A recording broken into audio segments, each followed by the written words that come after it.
तो 2 दिन में 6% चल चुका है सर ये।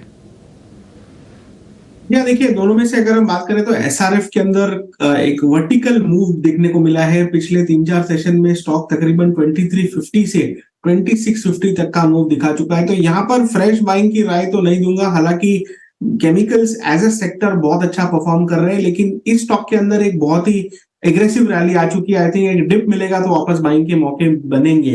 लेकिन जहां तक जुबिलेंट फूड का सेटअप है, आई थिंक रिलेटिवली ये फ्रेश मूवर है आज।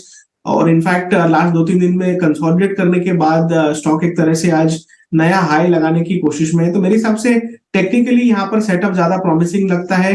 अपने मल्टीपल रेजिस्टेंस एरिया थे 585 के आसपास ट्रेड कर रहा है। मेरे हिसाब से अगला जो स्टॉप है जुबिलेंट फूड के लिए 635 640 का रहेगा।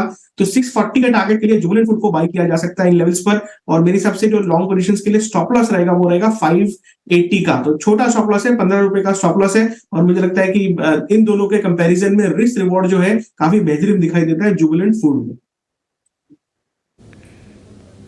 ठीक है। वैसे राहुल सर, ये जुबिलेंट फूडवर्क का आप जो टारगेट दे रहे हैं और 580 का स्टॉप लॉस दे रहे हैं, एक बार आरएसआई डाइवर्जेंस से स्लाइटली आपको महंगा नहीं लग रहा? थोड़ा सा पूछ रहा हूँ वैसे। जी हाँ, देखिए, मार्केट में काफी ऐसे स्टॉक्स है और सेक्टर्स है जिसमें डाइवर्जेंस है। उसके बावजूद हमने देखा है कि स्टॉक्स कंटिन्यू करते हुए दिख रहे हैं। तो ये लाइक वैसा जोन में मार्केट जा चुका है जब खास करके नया सीरीज शुरू हुआ है। तो मार्केट इंडिविजुअल स्टॉक्स में भी काफी लाइट है।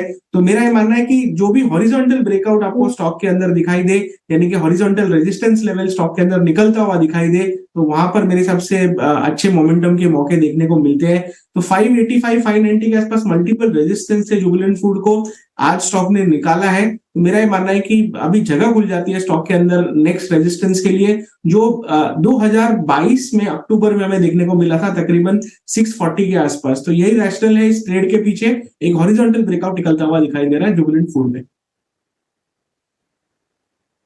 ठीक है, डन सर, पॉइंट टेकन। और दूसरा, मैं शॉर्ट कवरिंग के 2 शेयर आपसे पता कर लेता हूँ सर। एक है बालकृष्ण इंडस्ट्रीज BKT और दूसरा है सिंजिन। सर इन दोनों शेयर्स को जरा चेक कर लो, कोई ट्रेड बनता है तो फिर बताइएगा। दोनों में कवरिंग है सर आज। जी हाँ, देखिए, दोनों का जो सेटअप है काफी बेहतरीन है। इनफैक्ट बालकृष्ण इंडस्ट्रीज, इनफैक्ट जो सारे टायर स्टॉक्स है उनके अंदर एक ब्रेकआउट की पॉसिबिलिटी है, यहाँ पर काफी अच्छी दिखाई देती है। बालकृष्ण इंडस्ट्रीज में खास करके जो सारे मोमेंटम इंडिकेटर्स है वो पॉजिटिव है। प्राइस सेटअप हायर लो का इंटैक्ट है। और मुझे लगता है कि यहाँ पर तकरीबन 3500 तक के लेवल्स ओपन अप हुए, तो बालकृष्ण इंडस्ट्रीज को बाय करने की राय रहेगी।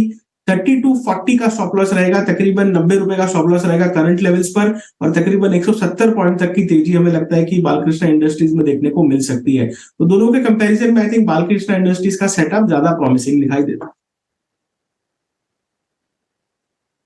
ओके, ठीक है। तो BKT एक बार थोड़ा ज़्यादा ध्यान देने वाला शेयर बन गया। इसमें 3500 तक का टारगेट है।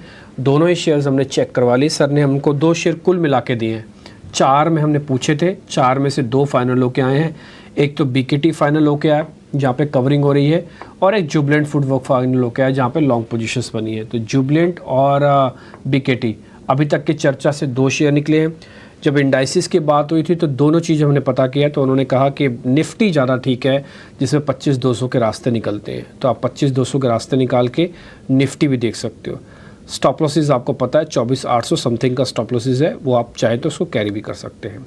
ठीक है, अगर ले रखा तो ज़्यादा वॉल्यूम डालिएगा, जो है उसी को ही कैरी कीजिएगा। छोटा सा ब्रेक ले